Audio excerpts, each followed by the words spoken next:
Hey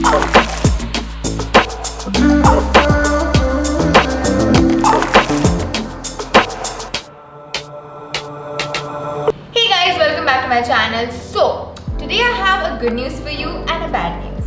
The bad news is that you're probably doing some really common skincare mistakes without even realizing it.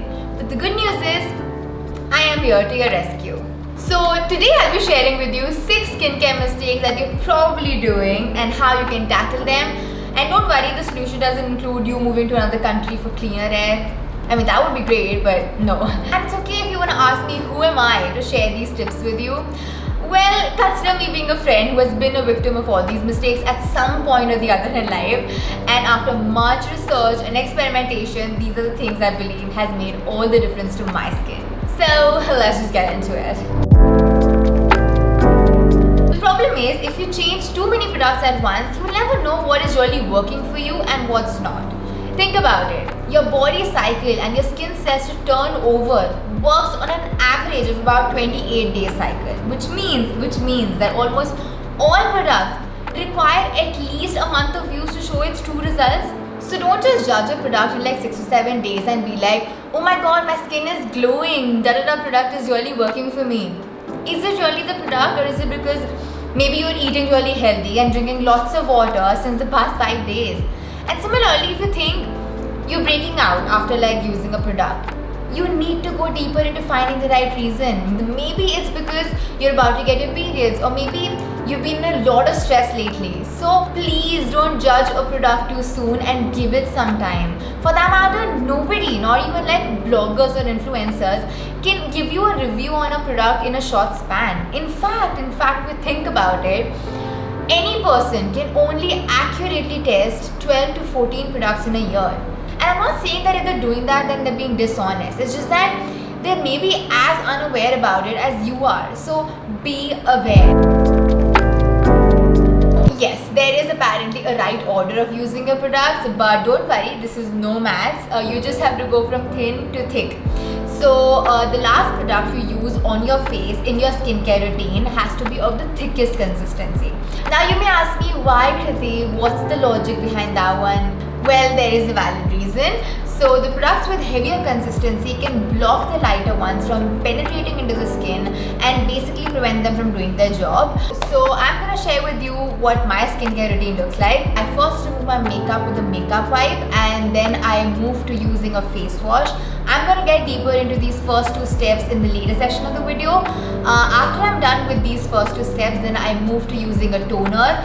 I use 2 toners depending on if I had makeup on that day or not. So I use the Face Shop's Revitalizing Toner after I remove my makeup, and for other times I use the Kaya Acne Prone Toner. Toners really help with the pH balance of the skin and just providing the skin with some water to soak in to keep your skin hydrated. I cannot even tell you how much important toners are in order to just prepare your skin for all the serums and the moisturizers that you're going to put post this. Also, you literally have a bracket of like 60 seconds right after you wash your face to put your toner, so that you don't keep your skin dehydrated for more than that. Next thing I do is I put my eye cream. By the way, if you're using any serums like a vitamin C serum or something, then you want to make sure that you're putting it before this step, because serums are thinner than moisturizers. Anyway, after I put my eye cream on my ring finger, I gently apply it all around my eye, and I make sure that I move in an outward circular motion.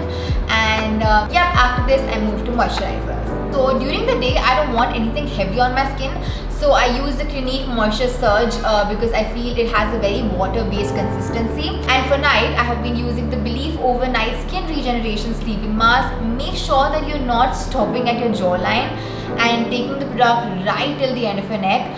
And then I go with my lip balm. So can you see, we started with the thinnest, which is the makeup remover or the water-based cleansing, to the thickest product, which is the moisturizer. So you want to make sure you're moving in that order. And yes, if you don't want to look like 40 when you're 30, then use a sunscreen every day. Just like over scrubbing, overusing of cleansers, overeating, over watching Netflix shows, over pissing someone off, over breathing, Well, that escalated quickly, but you get my point, right? Overdoing anything is not good for your health. Same goes for skincare. The reason is that you're basically then compromising on your skin's natural protective oil. And please don't over exfoliate thinking that it is doing your skin any good. You're basically just buffing away the top layer of your skin, and once that gets removed, you will be exposed to environmental toxins, sun damage, and that will just ultimately cause aging. So 2 to 3 times is enough in a week. You can be forgiven for not subscribing to my channel, but not for not removing your makeup before you sleep, period.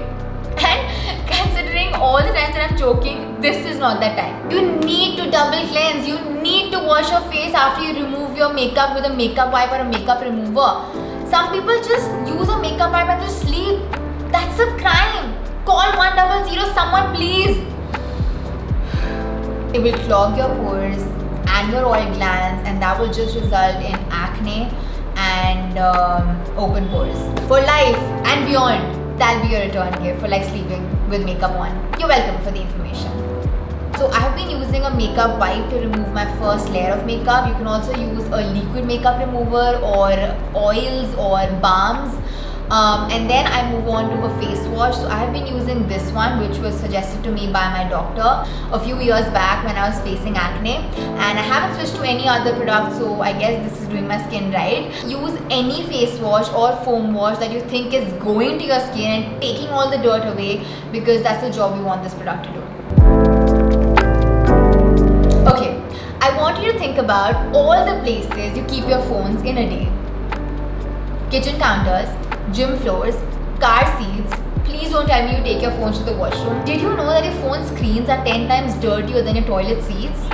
Yes, gross, right? And then what do? Put it on our cheeks. Ignoring hygiene is like roaming around in a mall without a mask these days. You're falling for it. Clean your makeup brushes and your beauty blenders. Change your pillow covers time and again. Do not touch your face, please.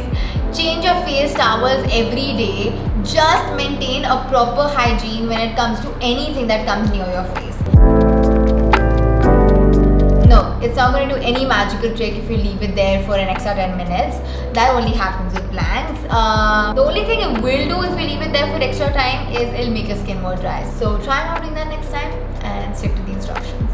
That's it for this video. I hope you guys liked watching it. I hope you guys got some useful information, and I hope it will help you in making some correct skincare decisions in the future. It has definitely helped me a lot with my skincare, and yeah, if you liked watching it, please give it a big thumbs up and comment down below what you think about this video, and please do subscribe if you're new here. It really helps me out. I'm gonna see you guys in my next video. Bye.